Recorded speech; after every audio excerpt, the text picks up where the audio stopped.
Good morning everyone.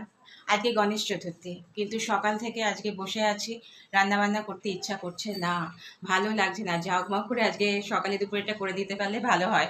ঘরেতে butter আর পাউরুটি ছিল, আর একটু ফল আছে, বললাম যে অফিসে নিয়ে চলে যাও, আমরা ওই খেয়ে নিই, কিন্তু হলো না। বললো যে একটু চিড়ের পোলাও করো। এই দেখুন চিড়ের পোলাওটা করছি, এই হচ্ছে তার চিড়ের পোলাও।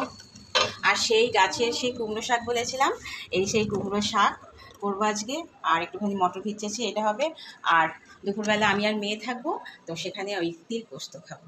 আর ভাল লাগছে না, তিল পোস্ত দিয়ে ভাত পুরোটাই উঠে যাবে। এই হচ্ছে আজকে আমার দুপুরে কুমড়ো শাক আর তিল পোস্ত। আর রাত্রে দেখা যাবে। আমার মতো কার কার এইরকম অবস্থা হয় একটু বলবেন, হ্যাঁ?